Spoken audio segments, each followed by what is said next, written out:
اعوذ باللہ من الشیطان الرجیم، بسم اللہ الرحمن الرحیم۔ اللہم صلی علی محمد نبی الامی وعلی آلہ وصحبہ وبارک وسلم۔ محترم خواتین و حضرات، السلام علیکم۔ کل ایک ایسی بات پڑھی میں نے کہ میرا دل چاہا کہ ہم سب اس کو اپنی زندگی میں اپلائی کر لیں۔ جب بھی کوئی کام کریں، صبح جب آنکھ کھلے تو ہم اللہ سے کہا کریں، اللہ میں نے تجھے اپنا مددگار اور نگران بنایا، اللہ تو میرا مددگار اور نگران بن جا۔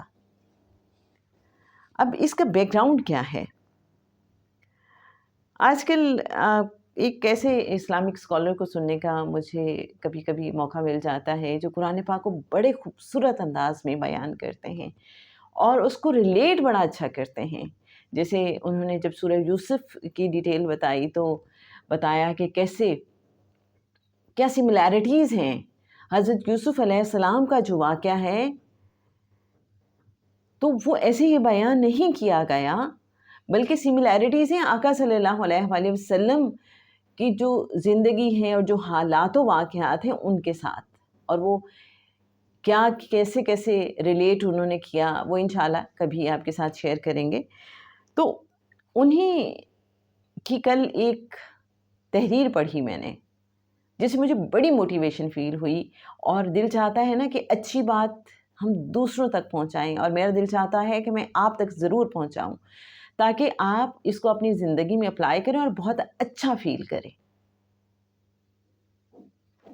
کہتے ہیں کہ ایک میرا جاننے والا شخص تھا، تو کسی دیہات سے اس کا تعلق تھا لیکن وہ شہر میں کام کرتا تھا، بڑا ہینڈ ٹو ماؤتھ تھا۔ اس نے کہا کہ میں سوچ رہا ہوں کہ میں اپنی فیملی کو بھی شہر لے آؤں، لیکن کہیں ایسا نہ ہو کہ بعد میں ان کے اخراجات پورے نہ کر سکوں، کیونکہ اتنے بیلز آتے ہیں، گھر کا کرایہ، باقی سارے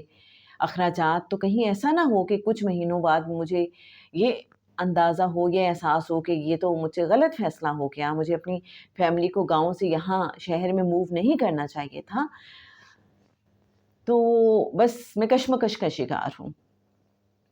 تو کہتے ہیں کہ میں نے پھر اس شخص سے کہا کہ آپ سوچ سمجھ کے فیصلہ کریں۔ بعد میں پتہ چلا کہ اس شخص نے اپنے کسی اور جاننے والے سے، جہاں وہ کام کرتے تھے، ان سے اپنی اس مشکل کا ذکر کیا، تو اس شخص نے کہا کہ کوئی مسئلہ نہیں ہے، آپ اپنی فیملی کو بلا لو،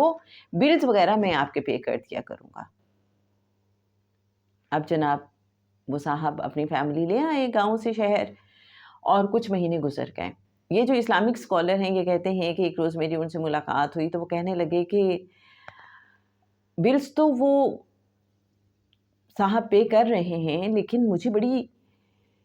شرمندگی کا احساس ہوتا ہے، مجھے یہ لگتا ہے کہ آخر کب تک وہ یہ بوجھ اٹھائے گا، ایک نہ ایک دن تو وہ اس سے فیڈ اپ ہو جائے گا اور اس کے لیے مشکل ہو جائے گا ان اخراجات کو اٹھانا۔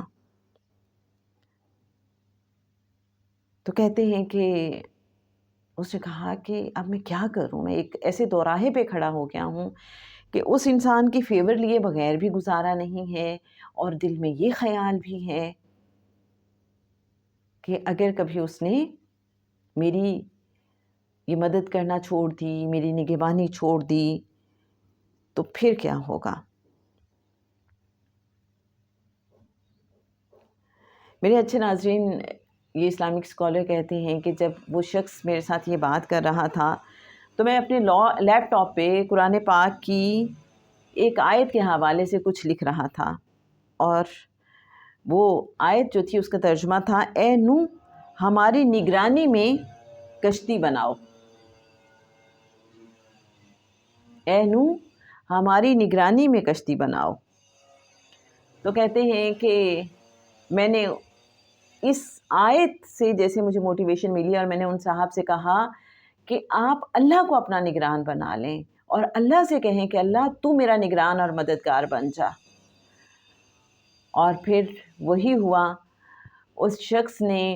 اللہ سے کہا اللہ تو میرا نگران اور تو میرا مددگار ہے، اس نے اس شخص سے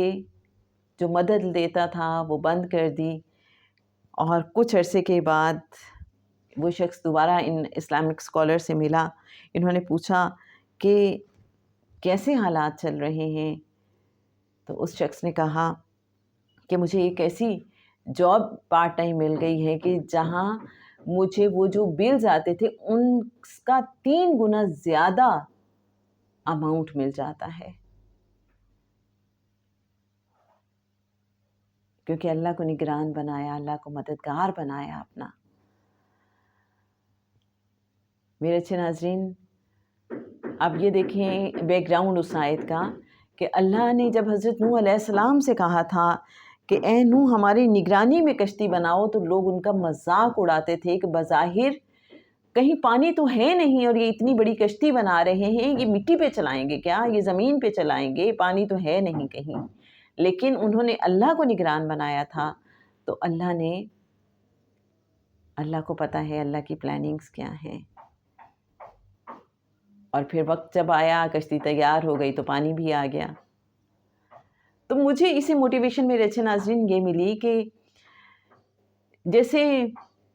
مجھے کوئی کام کرنا نہیں آتا اور میں اللہ سے کہتی ہوں اللہ پلیز تو مانیٹر کرتے رہنا اور مجھے بھٹکنے نہ دینا، میری اٹینشن کو ڈائیورٹ نہ ہونے دینا، اللہ تو میری نگرانی فرمانا، اپنی نگرانی میں مجھ سے یہ کام لے لے اور پھر تم میری مدد بھی فرمانا. مجھے اس سے یہ لگتا ہے کہ جیسے ایک بچہ جب ہوم ورک کر رہا ہوتا ہے، اس کی ٹیچر یا اس کی مدر اس پہ نظر رکھتی ہے، اور جہاں کہیں مشکل ہوتا ہے اس بچے کے لیے، کہیں وہ غلطی کرنے لگتا ہے تو ماں اس کا ہاتھ پکڑ کے تو وہ ٹھیک کر دیتی ہے کہ نہیں ایسے نہیں، ایسے لکھو. تو مجھے اس سے یہ فیلنگ آئی کہ اللہ کو ہم اپنا نگہبان، اپنا نگران، اپنا مددگار بنا لیا کریں تو انشاءاللہ ہماری زندگی بہت آسان ہو جائے گی، اور ایک اور طرح کا کانفیڈنس آئے گا کوئی بھی کام کرتے ہوئے کہ میں نے اللہ کو اپنا مانیٹر بنایا ہوا ہے، نگران بنایا ہوا ہے، نگہبان بنایا ہے، مددگار بنایا ہے، تو یقیناً میرا اللہ سنبھال لے گا یہ سارے کام، اور یہ کام بہترین انداز میں ہوگا، ہے نا. تو پلیز آج سے آپ بھی دعا کیا کیجئے، صبح اٹھتے ہی آنکھ کھلے تو اللہ سے کہیں اللہ تو میرا مددگار، تو میرا نگہبان، تو میرا نگران، اور اپنے بچوں کو بھی سکھائیے گا.